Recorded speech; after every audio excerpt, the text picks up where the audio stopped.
একদিন মাটির ভিতরে হবে ঘর রে মন আমার, কেন বান্দ দালান ঘর।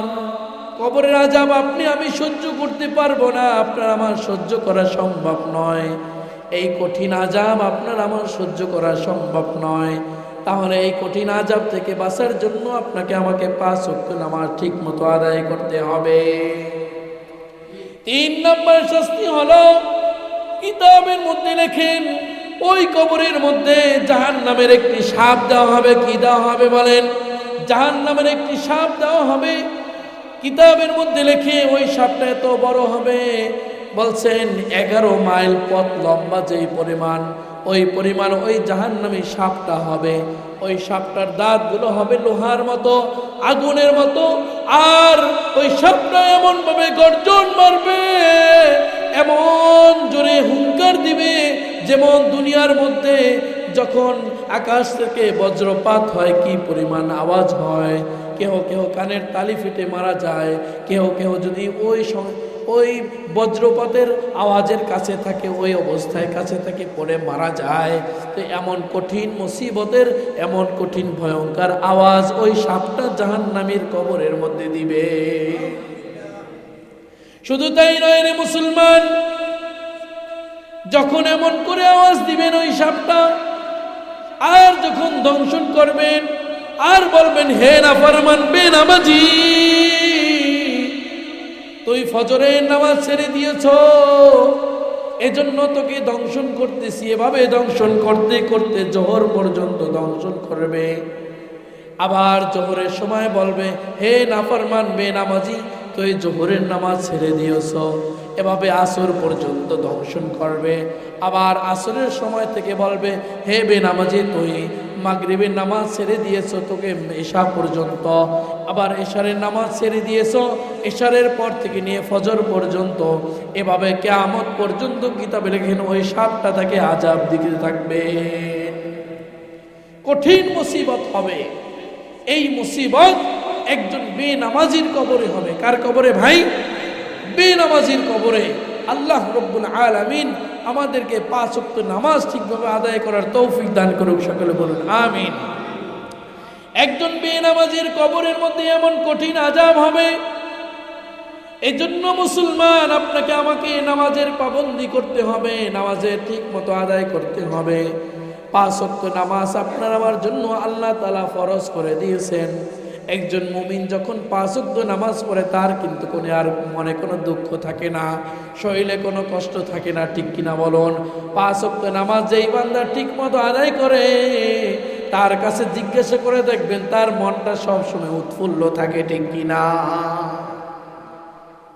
ومن سيئات أعمالنا من يهده الله فلا مضل له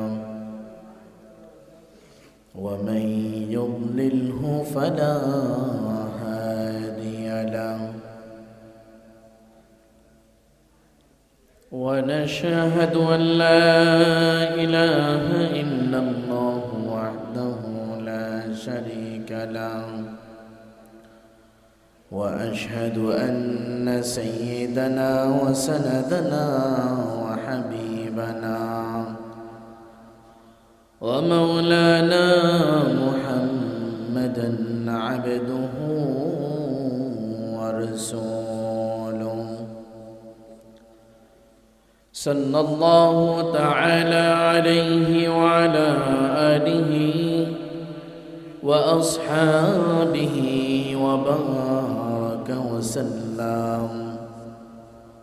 وبارك وسلم تسليما كثيرا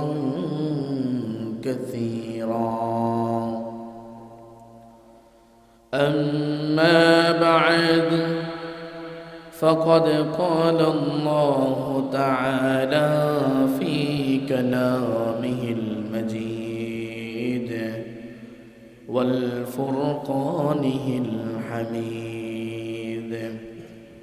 أعوذ بالله من الشيطان الرجيم، بسم الله الرحمن الرحيم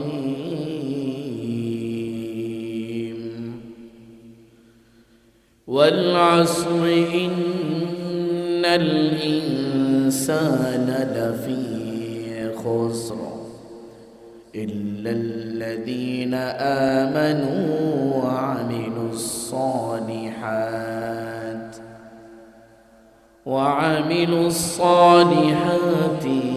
وتواصوا بالحق وتواصوا بالصبر صدق الله العظيم وصدق رسوله النبي الكريم ونحن على ذلك من الشاهدين والشاكرين والحمد لله رب العالمين আমরা সকলে মহব্বতের সাথে দরুদ ইব্রাহিম পড়ি اللهم صل على محمد وعلى آل محمد كما صليت على إبراهيم وعلى آل إبراهيم إنك حميد مجيد اللهم بارك على محمد وعلى آل محمد كما باركت على إبراهيم وعلى آل إبراهيم إنك حميد مجيد بلغ العلا بكماله كشف الدجى بجماله حسنت جميع خصاله صلوا عليه وآله بلغ العلا بكماله كشف الدجى بجماله حسنت جميع خصاله صلوا عليه وآله यहाँ हम सब मुसाफिर हैं यहाँ हम सब मुसाफिर हैं वही आखिर ठिकाना कोई आगे रवाना है कोई पीछे रवाना बलगल उला बिकमालिह कशफत दुजा बिजमालिह हसनत जमीउ खिसालिह सल्लु अलैहि व आलिहि सुब्हानक ला इल्म लना إلا ما علمتنا إنك أنت العليم الحكيم আমরা সকলে আল্লাহর জিকির করি লা ইলাহা ইল্লাল্লাহ লা ইলাহা ইল্লাল্লাহ লা ইলাহা ইল্লাল্লাহ لا إله إلا الله لا إله إلا الله لا إله إلا الله لا إله إلا الله لا إله إلا الله لا إله إلا الله لا إله إلا الله محمد رسول الله صلى الله عليه وسلم الحمد لله মহান রব্বে কারিমের দরবারে লাখো কোটি শুকর ও সুজুদ যে মহান রব্বুল আলামিন আমাদেরকে দুনিয়ার সমস্ত ফিতনা ফাসাদ থেকে ফারিগ করে আল্লাহ রব্বুল আলামিন অত্যন্ত দয়া করে মায়া করে ভালোবেসে পছন্দ করে দুনিয়ার হাজারো মানুষ থেকে আলাদা করে জান্নাতি পরিবেশে আসার বসার তৌফিক দান করেছেন, কোরআন ও হাদিসের আলোচনা শোনার তৌফিক দান করেছেন। আল্লাহ রব্বুল আলামিন আমাদেরকে অনেক বেশি ভালোবাসেন, পছন্দ করেন, তাতে কোনো সন্দেহ নেই, ঠিক কিনা বলুন? আপনারা কি খুশি না বেজার? সবাই একটু কথা বলবেন আমার সাথে। আপনারা যখন হা হু বলবেন অথবা সুবহানাল্লাহ, আলহামদুলিল্লাহ, আল্লাহু আকবার, আপনারা যদি আমার সাথে কিছু জবাব দেন তো আমি কথা বলে মজা পাবো, ঠিক কিনা? এই জন্য সকলে কথা বলবেন। আল্লাহ রব্বুল আলামিন আমাদেরকে পছন্দ করে ভালোবেসে কিন্তু এখানে আনছেন, ঠিক কিনা? আল্লাহ রব্বুল আলামিন আমাদেরকে এই মুহূর্তে গান বাজনা গুনাহের কাজের মধ্যে লিপ্ত রাখতে পারতেন কি পারতেন না? কিন্তু শয়তান আমাদেরকে ওই ধোঁকার মধ্যে ফেলতে পারেন নাই, ঠিক কিনা? আমরা সবাই আল্লাহকে ভয় করি, মাগরিবের নামাজ আদায় করেছি, নামাজ আদায় করে তারপর আবার একটি দিনী মজলিসে কোরআন হাদিসের আলোচনা শোনার জন্য বসছি, ঠিক না ভাই? এটা আল্লাহ তাআলার মেহেরবানি আপনার আমার জন্য। আল্লাহ তাআলা আপনাকে আমাকে পছন্দ করেন, এই জন্যই বসতে পেরেছি। এজন্য মহান রবকে খুশি করার জন্য হৃদয়কে উজাড় করে অন্তরের স্থল থেকে মহান রবকে খুশি করার জন্য উঁচু আওয়াজে একসাথে শুকরিয়া আদায় করি, আলহামদুলিল্লাহ। আল্লাহ রব্বুল আলামিন যখন বান্দা কোনো ভালো কাজ করে তখন আল্লাহ তাআলা খুশি হয়ে যায়। কি হয়ে যায়? সুবহানাল্লাহ বলবেন না? বান্দা যখন কোনো ভালো কাজ করে আল্লাহ রব্বুল আলামিন খুশি হয়ে যায়। আর যখন বান্দা কোনো নিয়ামতের শুকরিয়া আদায় করে আল্লাহ রব্বুল আলামিন খুশি হয়ে বলেন, আমি ওই বান্দাকে আরো নিয়ামত বাড়াই দিই। সুবহানাল্লাহ। এজন্য কোরআনুল কারীমে আল্লাহ রব্বুল আলামিন একটি আয়াত নাজিল করেছেন, লা ইন শাকারতুম লা আযীদান্নাকুম ওয়া লা ইন কাফারতুম ইন্না আযাবি লাশাদীদ। আল্লাহ তাআলা বলেন, বান্দা যখন নিয়ামত পেয়েছো শুকরিয়া আদায় করবা, আমি আল্লাহ তোমাকে নিয়ামত বাড়াই দেব। সুবহানাল্লাহ। আর যদি নাফরমান বান্দা শুকরিয়া আদায় না করো তাহলে তোমার জন্য ইন্না আযাবি লাশাদীদ, কঠিন আযাব, কঠিন শাস্তি, কঠিন শাস্তির ব্যবস্থা করে রেখেছেন। নাউযুবিল্লাহ।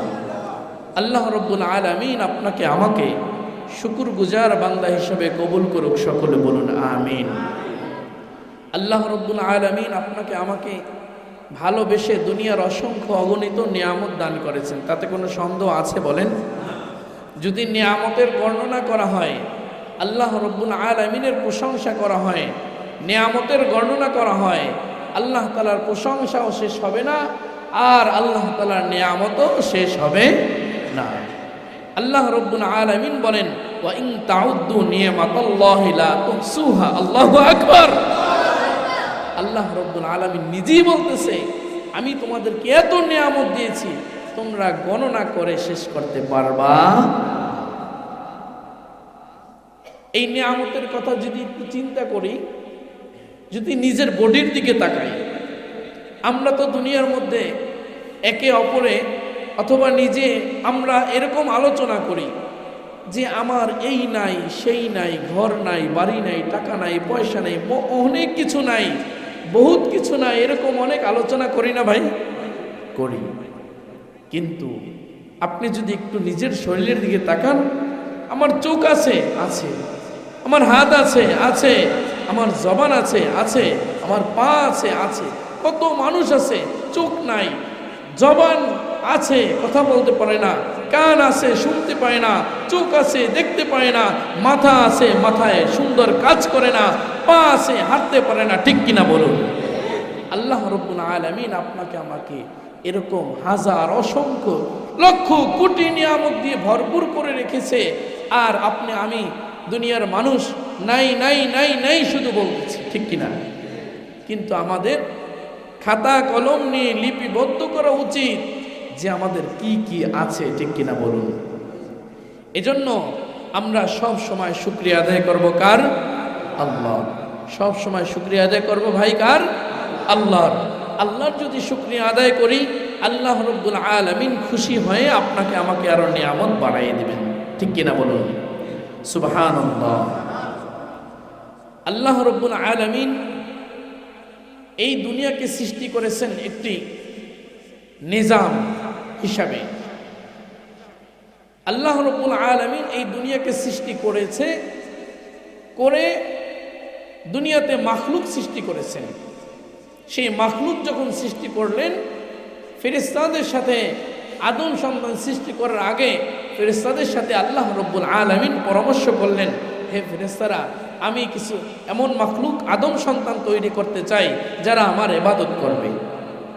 এবার ফেরেশতারা জবাব দেয়, আল্লাহ, এই আদম সন্তানদেরকে বানাইয়েন না। কয় কেন? এদেরকে বানাইলে এরা দুনিয়ার মধ্যে মারামারি করবে, কাটাকাটি করবে, হানাহানি করবে, আপনার ইবাদত ঠিক মতো করবে না। আমরাই তো আপনার ইবাদত করতেছি, ফেরেশতারা বলতেছে আমরাই তো আপনার ইবাদত করতেছি, আমরাই তো আপনার গুণগান গাইতেছি, আর কিসের প্রয়োজন? আল্লাহ রাব্বুল আলামিন বলেন, আমি যা জানি তোমরা তা জানো না। সুবহানাল্লাহ কইতেন না? আল্লাহ রাব্বুল আলামিন ফেরেশতাদের সাথে এই কথা বললেন। তারপরে আল্লাহ রাব্বুল আলামিনের কুদরতি হাতে আদম সন্তানকে বানাইলেন। সুবহানাল্লাহ। সেই দুনিয়ার মধ্যে প্রথম মানুষ হলো আপনার আমার পিতা, আদি পিতা আদম আলাইহি ওয়াসাল্লাম। আদম আলাইহি ওয়াসাল্লাম তিনি আমাদের সকলের বাবা, তাতে কোনো সন্দেহ আছে বলেন? আদম আলাইহি ওয়াসাল্লামকে আল্লাহ রাব্বুল আলামিন বানাইলেন। তার সাথে সাথে একজন সঙ্গী হিসাবে আদম আলাইহি ওয়াসাল্লামের আমাদের আম্মাজান আদম আলাইহি ওয়াসাল্লামের স্ত্রী হিসাবে আম্মাজান হাওয়া আলাইহি ওয়াসাল্লামকে বানাইলেন। সুবহানাল্লাহ। এই আম্মাজান এবং আব্বাজানের মাধ্যমে আল্লাহ রাব্বুল আলামিনের কুদরতি ভাবে আজকে দুনিয়ার ভিতরে হাজার লক্ষ কোটি আদম সন্তান তৈরি হয়েছে। ঠিক কিনা বলুন? আদম আলাইহি ওয়াসাল্লাম তিনি ছিলেন জান্নাতে। তিনি ছিলেন কোথায়? আদম আলাইহি ওয়াসাল্লাম তিনি আমাদের কি হন? বাবা। কি হন? বাবা, আদি পিতা। হাওয়া আলাইহি ওয়াসাল্লাম তিনি আমাদের মাতা। তাহলে আপনার আমার বাবার বাড়িও জান্নাতে, মায়ের বাড়িও জান্নাতে। সুবহানাল্লাহ।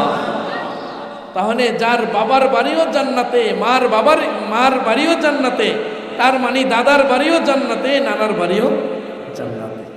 যাদের ঠিকানা জান্নাতে তাদের কোনো ভয় আছে বলেন? শুধু আমাদের একটু কাজ করতে হবে। কি করতে হবে? কাজ করতে হবে। সেই কাজটার নাম হলো ইবাদত, সেই কাজটার নাম হলো হুকুম, মানতে হবে। আল্লাহ রাব্বুল আলামিন আপনাকে আমাকে অযথা সৃষ্টি করেন নাই, একটা হুকুম দিয়ে সৃষ্টি করেছেন। আল্লাহ রাব্বুল আলামিন কালামে পাকের মধ্যে বলেন, ওয়ামা খালাকতুল জিন্না ওয়াল ইনসা ইল্লা লিয়াবুদুন। আল্লাহ রাব্বুল আলামিন বলেন, ওয়ামা খালাকতুল জিন্না ওয়াল ইনসা ইল্লা লিয়াবুদুন। আমি আল্লাহ মানুষকে সৃষ্টি করেছি আমার ইবাদতের জন্য। আল্লাহ রাব্বুল আলামিন বলতেছেন, আমি আল্লাহ সৃষ্টি করেছি মানুষকে আমার ইবাদতের জন্য।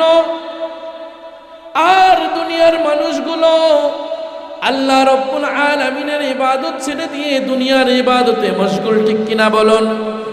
ও দুনিয়ার মুসলমান, আল্লাহ রাব্বুল আলামিন আপনাকে আমাকে সৃষ্টি করেছেন মহান রবের গোলামি করার জন্য।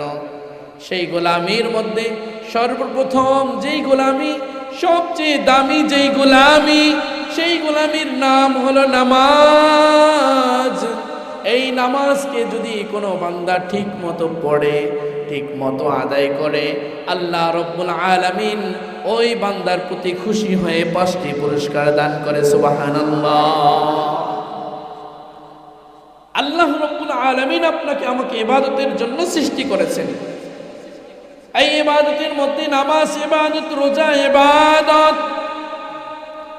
সামনে আর মাত্র 24 দিন পরেই আপনার আমার সামনে রমজান আসতেছে। আর মাত্র কিছুদিন পরেই রমজানের মাস আসতেছে আপনার আমার সামনে। এই রমজান মাসে 30টা রোজা রাখা আপনার আমার জন্য ইবাদত, ঠিক না? আল্লাহ রাব্বুল আলামিন এই ইবাদতের কথা বলছেন। যার জন্য হজ ফরজ হয়েছে, ওয়াজিব হয়েছে, তিনি হজ করবে। যার মাল আছে তিনি যাকাত দিবে। এগুলো হলো ইবাদত। শুধু নামাজ, রোজা, হজ, যাকাত এগুলো ইবাদত নয়। শুধু এগুলো ইবাদত নয়, একদম একজন মানুষ উত্তম আদর্শে আদর্শবান হবে, উত্তম চরিত্রবান হবে, রসুলের সুন্নাত অনুযায়ী জীবন যাপন করবে, এগুলোও হলো ইবাদত। এগুলোও ইবাদত। আল্লাহ রাব্বুল আলামিন মানুষকে সৃষ্টি করেছেন ইবাদতের জন্য। তার মধ্যে সবচেয়ে উত্তম ইবাদতের নাম হলো নামাজ। রাসূলুল্লাহ সাল্লাল্লাহু আলাইহি ওয়াসাল্লাম এই নামাজের ব্যাপারে যখন দুনিয়া থেকে বিদায় নেন, তখনও রাসূলুল্লাহ সাল্লাল্লাহু আলাইহি ওয়াসাল্লাম তার উম্মতকে বলেছেন, হে উম্মত, তোমরা নামাজ পড়ো, as-সালাত as-সালাত as-সালাত। রাসূলুল্লাহ সাল্লাল্লাহু আলাইহি ওয়াসাল্লাম বিদায়ের সময়ও উম্মতকে শুধু নামাজের কথা বলছেন। এই নামাজ হলো একটি দামি ইবাদত, যার কারণে রাসূলুল্লাহ সাল্লাল্লাহু আলাইহি ওয়াসাল্লাম বলেন, এই নামাজের কারণে একজন বান্দাকে জান্নাতের চাবিকাঠি দেওয়া হবে। আল্লাহর রাসূল বলেন, মিফতাহুল জান্নাতিস সালাহ। আল্লাহর রাসূল বলেন, যেই বান্দা ঠিক মতো নামাজ পড়বে, আল্লাহ তাআলা তার জান্নাতে যাওয়ার জন্য চাবিকাঠি দিয়ে দিবেন। যার হাতে জান্নাতের চাবিকাঠি থাকবে, তার জান্নাতে যাইতে ঢুকতে কোনো ভয় আছে, চিন্তা আছে, পেরেশানি আছে? নাই। এজন্য আপনাকে আমাকে নামাজের পাবন্দী হতে হবে। নামাজকে ঠিক মতো পড়তে হবে, নামাজকে ঠিক মতো আদায় করতে হবে। কারণ নামাজ হলো আল্লাহ তাআলার ইবাদত। আপনার আমার দায়িত্ব, কাজ।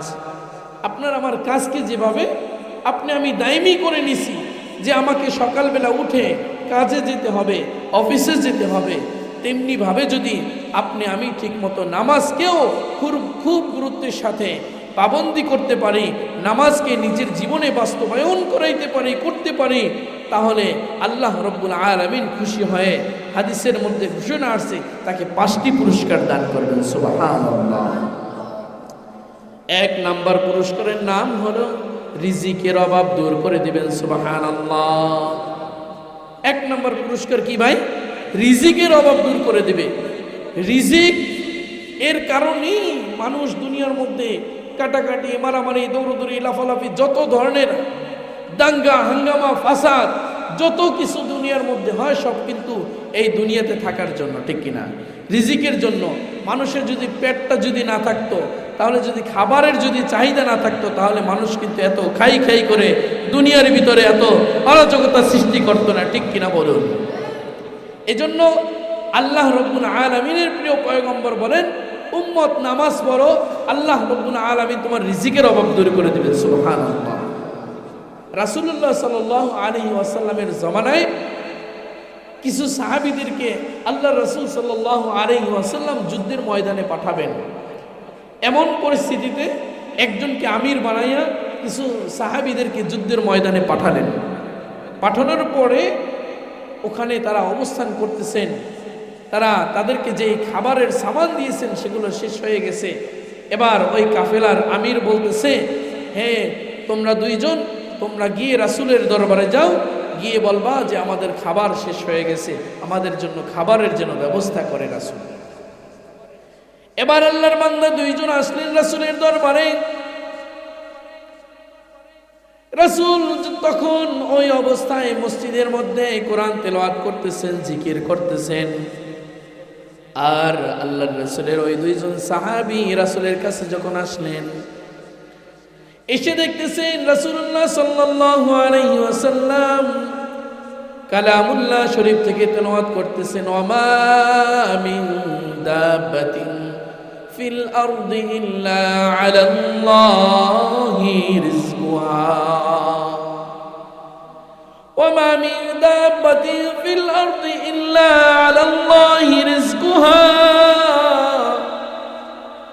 রাসূলুল্লাহ সাল্লাল্লাহু আলাইহি ওয়াসাল্লাম আল্লাহর দেওয়াই পবিত্র কোরআন তেলাওয়াত করতেছেন, বাণী তেলাওয়াত করতেছেন। আর ওই দুজন সাহাবী বললেন, হে ভাই দেখো রাসূল কি বলছে শুনছো? রাসূল বলতেছেন রিজিকের মালিক হলো আল্লাহ, সমস্ত দুনিয়ার মাখলুকের রিজিকের মালিক হলো আল্লাহ।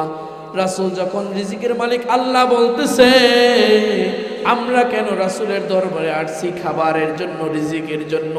চলো চলো আমরা দুইজন ওযু করে রাসূলের মতো আল্লাহর দরবারে চাই আর আল্লাহর কাছে দোয়া করি, আল্লাহ আপনি আমাদের রিজিকের ব্যবস্থা করে দেন। এবার ওই দুইজন সাহাবী দোয়া করে আবার কাফেলার মধ্যে চলে যায়।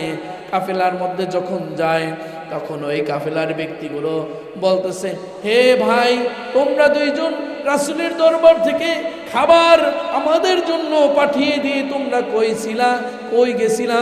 এবার ওই দুইজন সাহাবী বলতেছে, হে আমির আপনাদের জন্য তো আমরা খানা পাঠাই নাই, তবে আমাদের ঘটনাটা শুনেন। এবার ঘটনা সুন্দরভাবে বিস্তারিত খুলে বললেন। রাসূলের কাছে যখন গেলাম, রাসূল দেখি কোরআন তেলাওয়াত করতেছেন আর বলতেছেন রিজিকের মালিক হলো আল্লাহ। আমরা এই কথা শুনে আর রাসূলের কাছে চাই নাই, বলি নাই, আমরা সরাসরি ওযু করে 2 রাকাত নামাজ পড়ে মহান রবের কাছে চাইছি, বলছি আল্লাহ আপনি আমাদের জন্য খাবারের ব্যবস্থা করে দেন। এবার ওই কাফেলার লোকেরা বলতেছে, হয়তো আল্লাহ রব্বুল আলামিন জান্নাত থেকে খাবারের ব্যবস্থা করে দিয়েছেন, সুবহানাল্লাহ। এবার ওই জান্নাতি খাবারগুলো অবশিষ্ট কিছু রয়ে গেছে। হাদিসের কিতাবে বর্ণনা আছে, অবশিষ্ট ওই খাবারগুলো আবার রাসূলের দরবারে পাঠানো হয়। এবার রাসূল বললেন, এগুলো কিসের খাবার? এবার ঘটনা সুন্দর করে খুলে বললেন, ইয়া রাসূলুল্লাহ, ইয়া হাবিবাল্লাহ, আপনার কাছে দুইজন সাহাবী পাঠাইছিলাম এই ব্যাপার। এবার রাসূলুল্লাহ সাল্লাল্লাহু আলাইহি ওয়াসাল্লাম সাহাবীদেরকে বলেন, হে সাহাবীরা শোনো শোনো, তোমরা যেভাবে আমার কথার উপরে, কোরআনের উপরে, দ্বীনের উপরে ঈমানকে মজবুত করেছো, তোমরা যেমন তোমাদের ইয়াকিনকে মজবুত করে নিয়েছো, কিয়ামত পর্যন্ত যদি আমার সমস্ত উম্মতরা এরকম ইয়াকিনকে, ঈমানকে, বিশ্বাসকে মজবুত করে নেয় যে রিজিকের মালিক হলো আল্লাহ। রিজিকের মালিক কে বলেন? রিজিকের মালিক কে? আরো জোরে বলেন, রিজিকের মালিক কে? হায়াতের মালিক কে? মওতের মালিক কে? সব কিছুর মালিক আল্লাহ। আপনার আমার মালিক আল্লাহ, আপনার আমার হায়াতের মালিক আল্লাহ, আপনার আমার মওতের মালিক আল্লাহ। আল্লাহ রাব্বুল আলামিন বলেন, কুল ইন্না সালাতি ওয়া নুসুকি ওয়া মাহইয়ায়া ওয়া মামাতি লিল্লাহি রাব্বিল আলামিন। আমার নামাজ, রোজা, হজ, যাকাত, হায়াত, সব কিছু কার জন্য? সব কিছু কার জন্য ভাই? আমরা, আপনি, আমি বেঁচে আছি, আপনি আমি সব কিছু করতেছি দুনিয়াতে, এই সব কিছুর হুকুম কিন্তু আল্লাহর পক্ষ থেকেই পাইতেছি, সব কিছুর মালিক কিন্তু আল্লাহ। এবার সাহাবীদেরকে আল্লাহর রাসূল বলেন, তোমরা যেভাবে ঈমান এনেছো, মজবুত করেছো ঈমানকে, আমার কিয়ামত পর্যন্ত প্রত্যেকটা উম্মত যদি এভাবে ঈমানকে মজবুত করে, তোমাদেরকে যেরকম জান্নাত থেকে খাবারের ব্যবস্থা আল্লাহ তাআলা করেছে, আমার কিয়ামত পর্যন্ত সমস্ত উম্মতকে সেভাবে আল্লাহ খানা খাওয়াবে। সুবহানাল্লাহ। আল্লাহ রাব্বুল আলামিন তার উপরে যদি কোনো বান্দা খুব দৃঢ়ভাবে বিশ্বাসকে স্থাপন করে, ইয়াকিনকে মজবুত করে যে রিজিকের মালিক আল্লাহ, ওই বান্দার জন্য আল্লাহ আসমান থেকে খানা পাঠাবে, রাসূলের কথা, ঠিক কিনা? এখন তো আপনার আমার ঘরে যদি খাবার শেষ হয়ে যায়, একদিনের চাল শেষ হয়ে যায়, চিন্তায় পড়ে যায়। আর এরকম কিছু কুফরি করি, শিরকি করি, যে আমার চাকরিটা যদি না হইতো, না খাইয়া দুনিয়া থেকে মইরা যাইতাম, ঠিক কিনা? না, চাকরি আমাকে খাওয়ায় না, ব্যবসা আমাকে খাওয়ায় না, আমাকে খাওয়ায় আমার আল্লাহ, আমাকে পালতেছে, আমার আল্লাহ আপনার আমার হায়াত দিতেছে, আল্লাহ আবার আপনাকে আমাকে মৃত্যু দিবেন কে বলেন? আল্লাহ। আমাদের গ্রামে দেশে একটা প্রবাদ বাক্য আছে, রাখে আল্লাহ মারে কে, মারে আল্লাহ রাখে কে, ঠিক কিনা বলুন? তাহলে আল্লাহ যদি কাউকে বাঁচাইতে চায় সারা দুনিয়ার মানুষ মিলেও তাকে মারতে পারে বলেন? আর যদি আল্লাহ কাউকে মারতে চায় সারা দুনিয়ার সমস্ত মানুষ মিলেও, যেমন করোনার সময় এমপি মন্ত্রীরা কি পরিমাণ সিকিউরিটি গ্লাসের মধ্যে, তারপরে কত ধরনের সাবধানতা অবলম্বন করে তারা থাকছিল, ঠিক কিনা? অনেক এমপি মন্ত্রীরাও কিন্তু মারা গেছে করোনা হয়, ঠিক না? মনে আছে আপনাদের? কিন্তু মৃত্যু দেওয়ার মালিক কে বলেন? এমনও হয়েছে করোনার সময় বাবার করোনা হয়েছে, সন্তান পাশে যায় নাই, আত্মীয় স্বজনের করোনা হয়েছে, আপনজন কাছে যায় নাই, মৃত্যু হয়েছে। তারপর কোরআনওয়ালারা, ইমানওয়ালারা, হুজুররা, ওলামায়ে কেরামরা, হাফেজরা তাদের দাফন কাফন করাইছেন, কবরে রাখছেন, ঠিক কিনা বলুন? আপনাদের মনে আছে কিনা, আপনারা জানেন কিনা? কিন্তু এগুলো আমাদের এগুলো আমাদের দৃঢ়ভাবে অন্তরে গাঁথা থাকবে যে যে কোনো বিপদে কোনো মুসলমান যখন বিপদে পড়ে তখন সর্বপ্রথম কোরআনওয়ালারাই, হাদিসওয়ালারাই, দ্বীনওয়ালারাই, এই আহলে এলেমওয়ালারাই দৌড়ে আগে যায়, ঠিক কিনা বলুন? এজন্য আল্লাহ রব্বুল আলামিন আমাদেরকে এই হায়াত দিয়েছে আল্লাহ তাআলার ইবাদত করার জন্য, ঠিক কিনা বলুন? এজন্য সর্ব অবস্থায় আমরা বিশ্বাস স্থাপন করব কার উপরে বলেন? আল্লাহর উপরে। আল্লাহর রাসূল সাল্লাল্লাহু আলাইহি ওয়াসাল্লাম বলেন, এই নামাজ যদি কোনো ব্যক্তি ঠিকমতো আদায় করে তার কোনো গুনাহ রাশি থাকে না। সুবহানাল্লাহ। একবার সাহাবীদেরকে নিয়ে বসলেন, সাহাবীদেরকে বললেন, হে আমার সাহাবীরা শোনো, তোমাদের বাড়ির সামনে যদি একটি নদী থাকে, তোমাদের ঘরের সামনে একটি নদী, আর ওই নদীর মধ্যে যদি তুমি দৈনিক 5 বার গোসল করো, দৈনিক যদি 5 বার তুমি ওখানে গোসল করো, তাহলে কি তোমার শরীরের মধ্যে কোনো গুনাহ, ওই কোনো ময়লা থাকবে? এবার সাহাবীরা জবাব দেয়, ইয়া রাসূলুল্লাহ, ইয়া হাবিবাল্লাহ, না না, আমাদের শরীরের মধ্যে কোনো ময়লা থাকতে পারে না। আল্লাহ সাল্লাল্লাহু আলাইহি ওয়াসাল্লাম জবাব দেন, হে সাহাবীরা আমার শোনো, তোমরা যদি দৈনিক 5 বেলা নামাজ আদায় করো, তোমরা যদি দৈনিক 5 বেলা সালাত আদায় করো, যেমনি ভাবে 5 বেলা গোসল করলে শরীরে ময়লা থাকে না, তেমনি ভাবে তোমরা যদি দৈনিক 5 বেলা নামাজ আদায় করো, তোমাদের জীবনে কোনো গুনাহ রাশি থাকতে পারে না। সুবহানাল্লাহ। এজন্য আমাদের নামাজ পড়া দরকার আছে না নাই বলেন? আছে। আছে মানে খুব গুরুত্বের সাথে। এখন তো শীতের দিন, মুয়াজ্জিন মসজিদের মিনার থেকে আজান দেয়, আসসালাতু খায়রুম মিনান নাওম, আর আপনি আমি ওই সময় আরামের ঘুম শুরু করি, কম্বলটা মুড়া দেয়, আর মুয়াজ্জিন বলতেছে, হে ভাই নামাজে আসো, ঘুমের চাইতে তোমার নামাজটা উত্তম। মুয়াজ্জিন ডাকে সকালবেলা, কিন্তু আমরা ঘুমায় থাকি। আসলে এটা কি মুয়াজ্জিন ডাকে? না, এটা হাদিসের মধ্যে আসছে, কিতাবে আসছে। আল্লাহ নিজে ডাকে, আল্লাহ ডাকে। আল্লাহর দায়িত্বটা একজন মুয়াজ্জিনকে দিয়েছেন। সুবহানাল্লাহ। আল্লাহ ডাকেন সকালবেলা, দৈনিক 5 বেলা আল্লাহ ডাকেন।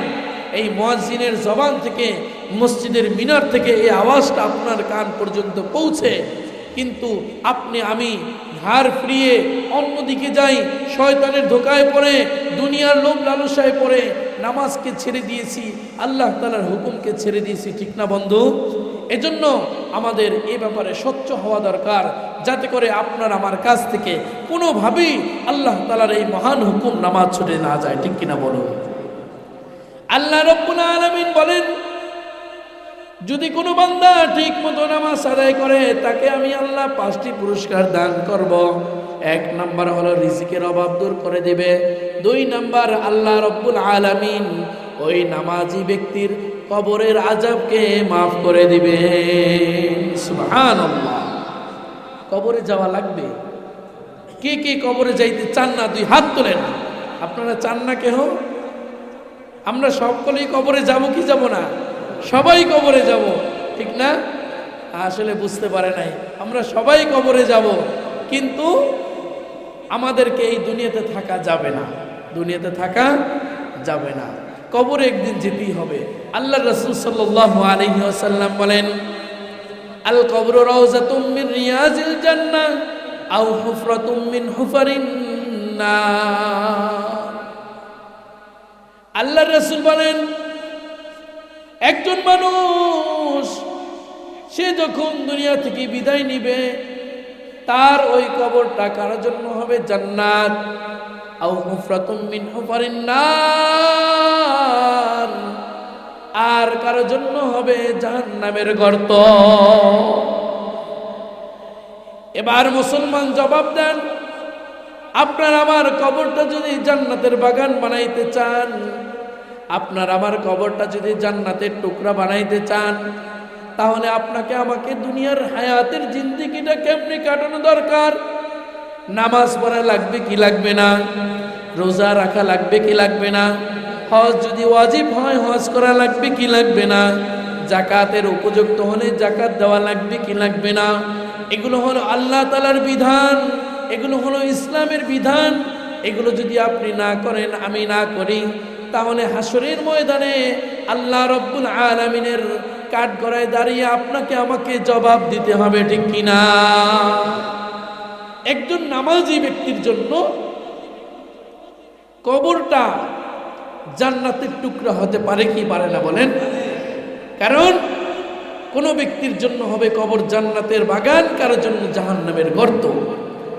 এবার একজন ব্যক্তি যদি নামাজ ঠিক মতো পড়ে, আল্লাহ রব্বুল আলামিনের ঘোষণা অনুযায়ী তাকে আল্লাহ রব্বুল আলামিনের কবরে যত আযাব হবে ওই আযাবকে মাফ করে দেবেন, সুবহানাল্লাহ। আর যদি কোনো নাফরমান ওই কবরে যায়, বেনামাজি, হাদিসের কিতাবে আসছে একজন বেনামাজির মৃত্যুর সময় 3টা যন্ত্রণা হবে। কয়টা যন্ত্রণা ভাই? 3টা যন্ত্রণা হবে। 1 নম্বরে হলো ওই বান্দা, বেনামাজি বান্দা মৃত্যুর সময় পিপাসিত অবস্থায় মৃত্যু হবে, নাউজুবিল্লাহ। কি অবস্থায় ভাই? পিপাসিত অবস্থায়। পিপাসিত অবস্থায় যখন একজন বান্দা মৃত্যুবরণ করবে, আর ওই অবস্থায় সারা পৃথিবীর সমস্ত পানিও যদি তার মুখের মধ্যে ঢালা হয়, তবুও তার তৃষ্ণা মিটবে না। ওই বান্দা মৃত্যুর সময় ক্ষুধার্ত অবস্থায় মৃত্যুবরণ করবে। কি অবস্থায় ভাই? ক্ষুধার্ত অবস্থায়। 3 নম্বরে ওই বান্দা, ওই নাফরমান বান্দা, বেনামাজি বান্দা বেঈমান হয়ে দুনিয়া থেকে মৃত্যুবরণ করবে, নাউজুবিল্লাহ।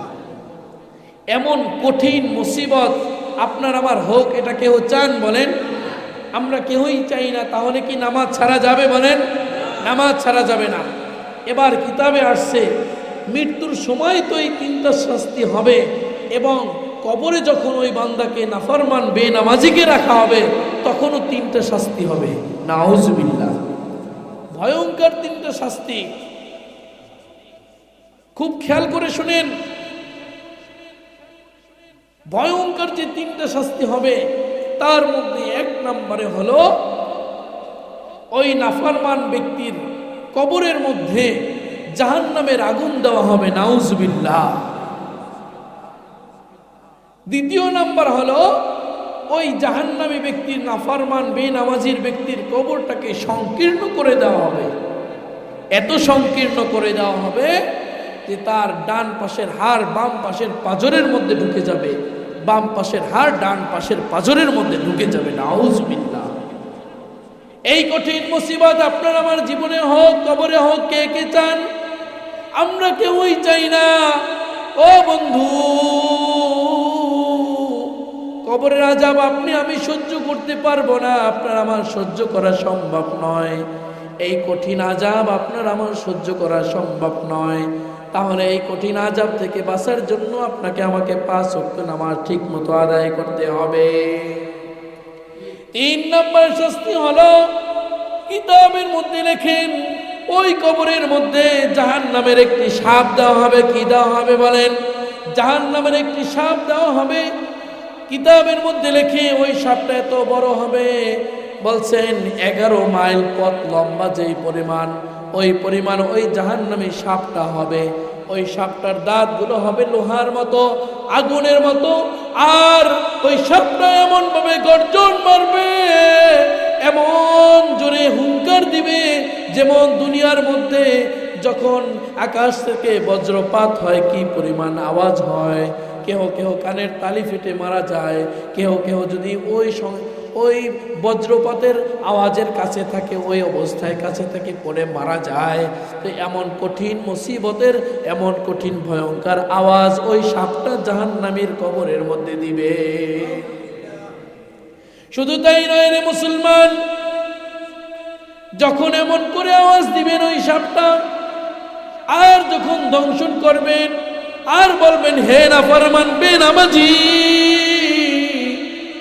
তুই ফজরের নামাজ ছেড়ে দিয়েছ, এজন্য তোকে দংশন করতেছি। এভাবে দংশন করতে করতে জোহর পর্যন্ত দংশন করবে। আবার জোহরের সময় বলবে হে নাফরমান বেনামাজি, তুই জোহরের নামাজ ছেড়ে দিয়েছ। এভাবে আসর পর্যন্ত দংশন করবে। আবার আসরের সময় থেকে বলবে হে বেনামাজি, তুই মাগরিবের নামাজ ছেড়ে দিয়েছ, তোকে এশা পর্যন্ত। আবার এশারের নামাজ ছেড়ে দিয়েছ, এশারের পর থেকে নিয়ে ফজর পর্যন্ত। এভাবে কিয়ামত পর্যন্ত কিতাবে লেখেন ওই সাতটা থেকে আযাব দিতে থাকবে। কঠিন মুসিবত হবে। এই মুসিবত একজন বেনামাজির কবরে হবে। কার কবরে ভাই? বেনামাজির কবরে। আল্লাহ রব্বুল আলামিন আমাদেরকে 5 ওয়াক্ত নামাজ ঠিকভাবে আদায় করার তৌফিক দান করুক। সকলে বলুন আমিন। একজন বেনামাজির কবরের মধ্যে এমন কঠিন আযাব হবে, এজন্য মুসলমান আপনাকে আমাকে নামাজের পাবন্দি করতে হবে, নামাজের ঠিক মতো আদায় করতে হবে। 5 ওয়াক্ত নামাজ আপনার আমার জন্য আল্লাহ তাআলা ফরজ করে দিয়েছেন। একজন মুমিন যখন 5 ওয়াক্ত নামাজ পড়ে, তার কিন্তু মনে কোনো দুঃখ থাকে না, শরীরে কোনো কষ্ট থাকে না, ঠিক কিনা বলুন? 5 ওয়াক্ত নামাজ যেই বান্দা ঠিক মতো আদায় করে, তার কাছে জিজ্ঞাসা করে দেখবেন তার মনটা সবসময় উৎফুল্ল থাকে, ঠিক কিনা? আমাদের সমাজে কিছু মানুষ আছে নামাজ পড়ে না, আবার হুজুররা যদি বা কোনো মানুষ যদি মুরব্বী যদি নামাজে ডাকে, যান যান নামাজ পড়ি না, তাতে কি হয়েছে? ইমান ঠিক আছে আমাদের। নামাজ পড়ি না কিন্তু ইমান ঠিক আছে। আরে ভাই, তোর ইমানই তো নাই, তুই নামাজ, তোর ইমান কেমন ইমান? তোকে তো নামাজ পড়ায় না সেই ইমানে। এজন্য কবি বলেন, কেমন মুসলমান তুমি, কেমন মুসলমান, নামাজের সাথে নাই পরিচয়, মানো না কোরআন। কেমন মুসলমান তুমি, কেমন মুসলমান, ঠিক কিনা? কেমন মুসলমান তুমি, কেমন মুসলমান। শুনবেন, শুনবেন। কষ্ট হয় আপনাদের? কষ্ট হয়? কষ্ট হইলে বইলেন, ভালো লাগে আপনাদের? যাক আলহামদুলিল্লাহ। কেমন মুসলমান তুমি, কেমন মুসলমান, নামাজের সাথে নাই পরিচয়, মানো না কোরআন। নামাজের সাথে নাই পরিচয়, মানো না কোরআন। তুমি কেমন মুসলমান? তুমি রমজান এলে রাখো না রোজা, দিনকে করো আগা, পয়সা করির নাইকো অভাব, দাও না তো যাকাত। তুমি ইমানদারির বড়াই করো, নাই তোমার ইমান। ইমানদারির বড়াই করো, নাই তোমার ইমান। তুমি কেমন মুসলমান? ঠিক কিনা? এমন মুসলমান সমাজে আছে না নাই বলেন? এমন কিছু মুসলমান আছে যারা বলে আমাদের ইমান ঠিক আছে, সব ঠিক আছে, নামাজটা ঠিক মতো পড়ে না, কিন্তু আসলে প্রকৃত ইমানদার মুসলমান না।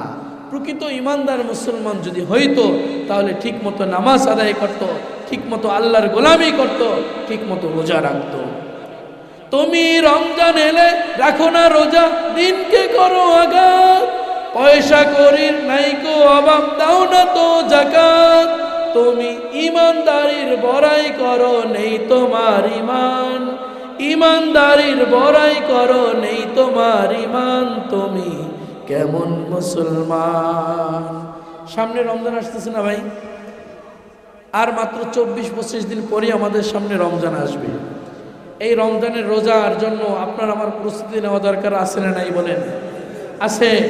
এই রমজানের প্রস্তুতির জন্য এই মাসে আল্লাহ রাসূল সাল্লাল্লাহু আলাইহি ওয়াসাল্লাম এই শাবান মাসে খুব বেশি রোজা রেখেছেন, নফল ইবাদত করেছেন। সুবহানাল্লাহ। আম্মা জান আয়েশা রাদিয়াল্লাহু তাআলা আনহা বলেন, আমি রাসূলুল্লাহ সাল্লাল্লাহু আলাইহি ওয়াসাল্লামকে দেখেছি এই মাসের মধ্যে তিনি এত বেশি নফল রোজা রাখতেন, এত বেশি ইবাদত করতেন, যা রমজান ব্যতীত অন্য কোনো মাসের মধ্যে এত বেশি নফল ইবাদত করতেন না। আল্লাহ রাসূল সাল্লাল্লাহু আলাইহি ওয়াসাল্লাম এই মাসের মধ্যে একটা দোয়াকে বেশি বেশি পড়তেন, পাঠ করতেন। সেই দোয়াটি হলো আল্লাহুম্মা বারিক লানা ফি রজব ওয়া শাবান।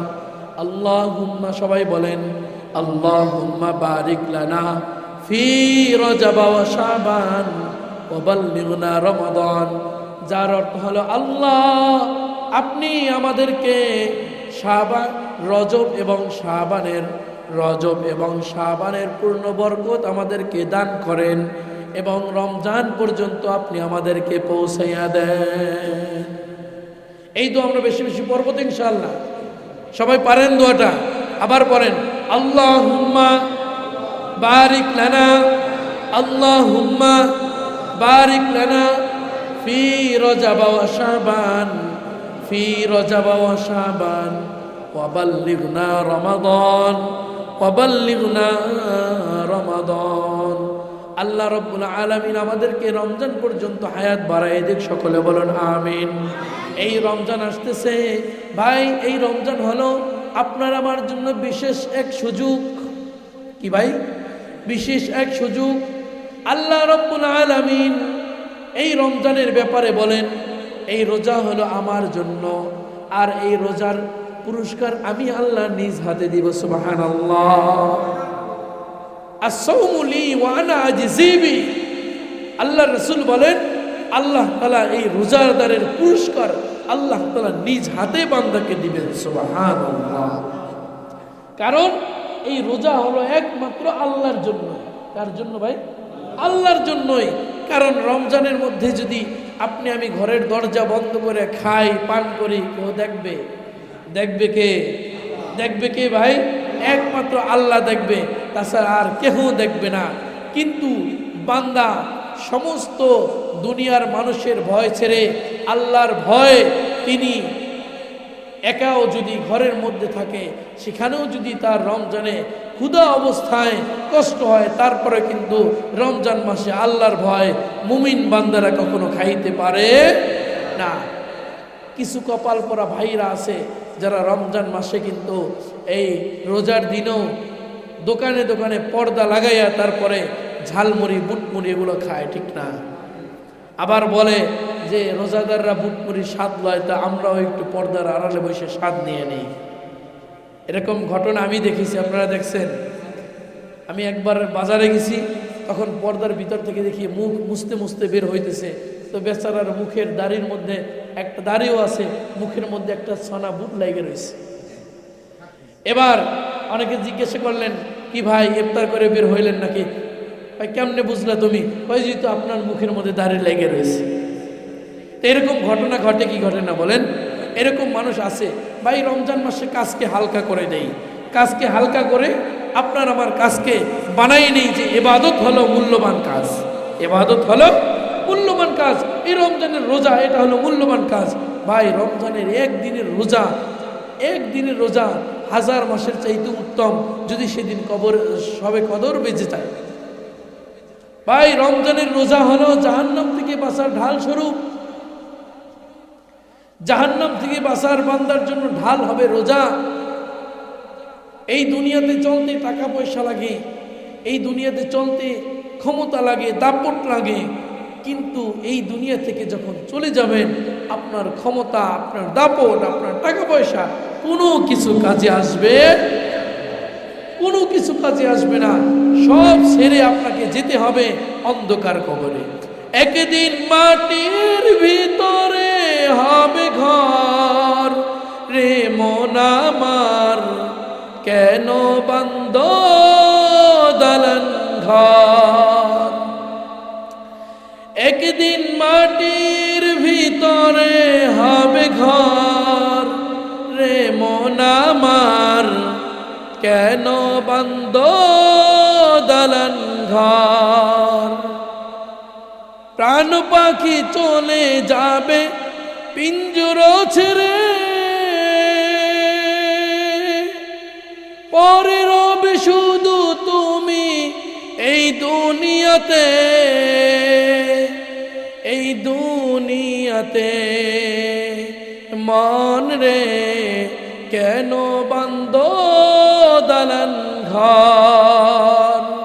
এই দুনিয়াতে দালান কোটা বাড়ি ঘর যাই কিছু করি না কেন, কোনো কিছু আপনার আমার সাথে যাবে বলেন? সঙ্গে যাবে? কিছুই যাবে না। দুনিয়াতে সব কিছু রেখে তারপরে কবরে যেতে হবে। বাদশাহ হারুন আর রশিদ তিনি অনেক বড় একজন বাদশাহ ছিলেন। তিনি অনেক ধন সম্পদের মালিক ছিলেন। তিনি যখন দুনিয়া থেকে চলে গেলেন, মানুষকে দেখাই দিছেন যে দুই হাত খুলে দেখাই দিছেন, কাপড়ের বাহিরে তার হাতকে বের করে রাখছেন যে দেখো দুনিয়ার মানুষ, আমি দুই হাত, এত সম্পদ ছিল, আমার দুই হাত দেখে তোমরা শিক্ষা নাও। আমার দুই হাত খালি, আমি শুধু একা 3খানা কাপড় নিয়ে কবরে যাইতেছি। ঠিক কিনা বলুন? এই দুনিয়ার এই দেশের মধ্যে, আপনাদের এলাকার মধ্যে, এই এলাকার অনেক বড় গণ্যমান্য ব্যক্তিরা ছিল না বলেন? ছিল না? প্রেসিডেন্ট জিয়াউর রহমান দুনিয়াতে ছিল না? শেখ মুজিবুর রহমান দুনিয়াতে ছিল না? বেগম খালেদা জিয়া তিনি দুনিয়াতে ছিল। এই দেশ চালাইছেন, এই রাজত্ব করছেন, কিন্তু দুনিয়াতে এখন আছে বলেন? মহিলারা 5খানা কাপড় নিয়ে দুনিয়া থেকে চলে যায়, আর একজন পুরুষ তেনারা 3খানা কাপড়ের প্যাকেট হয়ে দুনিয়া থেকে চলে যায়। ঠিক কিনা বলুন? এই দুনিয়াতে আমরা কেউই থাকবো না ভাই, দুনিয়া থেকে চলে যাব। আল্লাহ রব্বুল আলামিন কোরআনুল কারীমের মধ্যে বলেন, কুল্লু নাফসিন দাইকাতুল মাউত, কুল্লু নাফসিন দাইকাতুল মাউত। আল্লাহ রব্বুল আলামিন প্রত্যেককে মৃত্যু দান করবে। আল্লাহ রব্বুল আলামিন আপনাকে আমাকে জীবন দান করেছেন, মৃত্যু আপনার আমার জন্য অবধারিত রয়েছে। এজন্য বন্ধু, মৃত্যুর জন্য আপনি আমি প্রস্তুতি হই। কারণ হাসরের ময়দানে যখন মিজানের পাল্লা দাঁড় করাবেন, ওই মিজানের পাল্লায় যদি আপনার আমার নেকিগুলো যদি বেশি না হয়, আর যদি গুনাহ যদি বেশি হয়ে যায়, ওই অতিরিক্ত বেশি গুনার কারণে আপনার আমার জন্য জাহান্নাম। এজন্য আপনার আমার জন্য সবচেয়ে মূল্যবান কাজ হলো মূল্যবান সময়টাকে ইবাদতের মধ্যে কাটানো। ঠিক কিনা? কারণ হাসরের ময়দানে একটা গুনার জন্য মানুষ জাহান্নামে যাবে, আবার একটা নেকের অভাবেও মানুষ জাহান্নামের মধ্যে পড়বে। ঠিক কিনা বলুন? এজন্য হাসরের ময়দানে যার নেকি বেশি থাকবে তিনি হবে বাদশাহ। তিনি হবে কি? বাদশাহ। এই মিজানের পাল্লা যেন আপনার আমার নেকির পাল্লাটা ভারী হয়, এজন্য আমাদের নেকের কাজ বেশি বেশি করা দরকার আছে না নাই বলেন? পয়গম্বর দাউদ আলাইহিস সালাম আল্লাহ রাব্বুল আলামিনকে বলতেছেন, আল্লাহ আপনি তো হাসরের ময়দানে মিজানের পাল্লা দাঁড় করাবেন, আমার একটু দেখতে মনে চায় মিজানের পাল্লাটা। এবার পয়গম্বরের এই আশাটা আল্লাহ রাব্বুল আলামিন বলেন, হে ফেরেশতারা, আমার বন্ধু মিজানের পাল্লা দেখতে চায়, তাকে একটু মিজানের পাল্লা দেখাও। এবার পয়গম্বর দাউদ আলাইহিস সালামের এই আশাটাকে আল্লাহ রাব্বুল আলামিন পূরণ করলেন। বললেন, হে ফেরেশতারা, তোমরা আমার পয়গম্বর দাউদকে মিজানের পাল্লা দেখাও। এবার পয়গম্বর দাউদ আলাইহিস সালাম যখন তাকে ফেরেশতারা মিজানের পাল্লা দেখাইলেন, মিজানের পাল্লা দেখানোর সাথে সাথে পয়গম্বর দাউদ আলাইহিস সালাম বেহুশ হয়ে গেলেন। আল্লাহু আকবার। এবার আল্লাহ রাব্বুল আলামিন বললেন, কি ও বন্ধু, তোমাকে বলছিলাম তুমি মিজানের পাল্লা দেখতে পারবা না, এখন কি অবস্থা তোমার? বেহুশ হয়ে গেল। আল্লাহ মিজানের পাল্লা যে এত বড় আমি বুঝতে পারি নাই। এবার মানুষকে বর্ণনা দেয়, মিজানের পাল্লা এত বড় যে দুনিয়ার 7 আসমান 7 জমিনকেও যদি মিজানের পাল্লায় রাখা হয়, তারপরও মিজানের পাল্লা ভরবে না। সুবহানাল্লাহ, আল্লাহু আকবার। কি পরিমাণ বড় পালা, মিজানের পাল্লা আল্লাহ রব্বুল আলামিন তৈরি করবেন।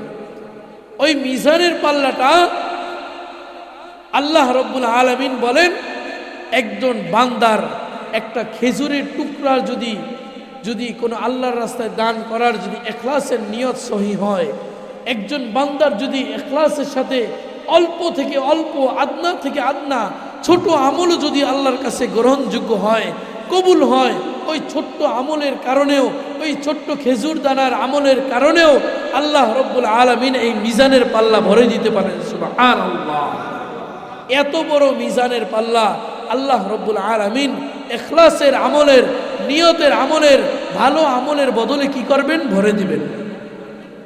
আল্লাহ রব্বুল আলামিন এই মিজানের পাল্লা দাঁড় করাবেন বান্দার নেকি বদিয়ে ওজন করার জন্য। আর আল্লাহ রব্বুল আলামিন হাসরের ময়দানে যাদের নেকের কাজের চাইতে গুনার কাজ বেশি হবে তাদেরকে কোথায় নেবেন বলেন? জাহান্নামের মধ্যে নেবেন। আর জাহান্নামের মধ্যে যারা থাকবেন তারা কিন্তু কঠিন আযাবের মধ্যে এরকম বেষ্টন হয়ে থাকবেন। রাসূলুল্লাহ সাল্লাল্লাহু আলাইহি ওয়াসাল্লাম বলেন, আমি যখন মেরাজে গিয়েছি তখন জাহান্নামের পাশ দিয়ে যখন হাঁটতেছি দেখতেছি জাহান্নামের মধ্যে অধিকাংশই মা বোনদেরকে দেখতে পাইছি। অধিকাংশ কাদেরকে বলেন? মা বোনদেরকে দেখতে পাইছেন। কারণ মা বোনরা কিন্তু বেশি নাশুকরিয়া আদায় করে, বেশি শুকরগুজারি কম হয়, মা বোনরা কৃতজ্ঞতা কম প্রকাশ করে। সারা জীবন সুখে থাকলেও যদি একদিন যদি কষ্ট হয় তো সারা জীবনের সুখ শেষ হয়ে যায়।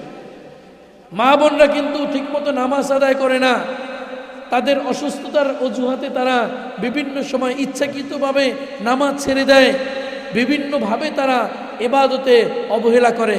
আলহামদুলিল্লাহ, অনেক মা বোনরাও আছে যারা কখনো নামাজ ছাড়ে না, তাহাজ্জুদ ছাড়ে না, নফল ছাড়ে না। আছে না নাই বলেন? অনেক মা বোনরা আছে। তো মা বোনদেরকে বলে দিবেন তারা যেন পর্দায় থাকে, নামাজ পড়ে, তাদের ইবাদতগুলো যেন ঠিকভাবে আদায় করে। কারণ রাসূলুল্লাহ সাল্লাল্লাহু আলাইহি ওয়াসাল্লাম আয়েশা রাদিয়াল্লাহু তাআলা আনহাকে বললেন, হে আয়েশা, আমি মিরাজের মধ্যে যখন গিয়েছি, আল্লাহর আরশে যখন গিয়েছি, তখন জাহান্নামের মধ্যে অধিকাংশ নারীদেরকে দেখতে পাইছি।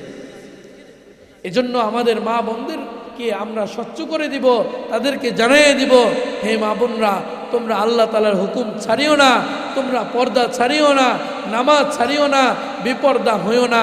কারণ আল্লাহ রব্বুল আলামিন মহিলা হোক পুরুষ হোক কারোর জন্যই কিন্তু যদি কেউ অপরাধ করে তাকে ছাড় দিবেন না। ঠিক কিনা বলুন? এজন্য আমাদের মা বোনদেরকে আমরা সচেতন করব, জানাইয়া দিব যে তাদেরকে যেন আল্লাহ রব্বুল আলামিন তাদের নেক আমলের কারণে যেন আল্লাহ রব্বুল আলামিন তাদেরকে মাফ করে দেয়। এবং আমরাও বেশি বেশি ইবাদত করব, যাতে করে আমাদের কোনো ত্রুটির কারণে আল্লাহ রব্বুল আলামিন কাল কিয়ামতের ময়দানে জাহান্নামের আসামি হিসাবে না দাঁড়া করায়। ঠিক কিনা বলুন? এজন্য আল্লাহ রব্বুল আলামিনের কাছে সবসময় আমরা দোয়া করব এবং বলবো যে আল্লাহ রব্বুল আলামিন যেন আমাদেরকে পরিপূর্ণ দ্বীনের উপরে চলার তৌফিক দান করে। সকলে বলুন আমিন।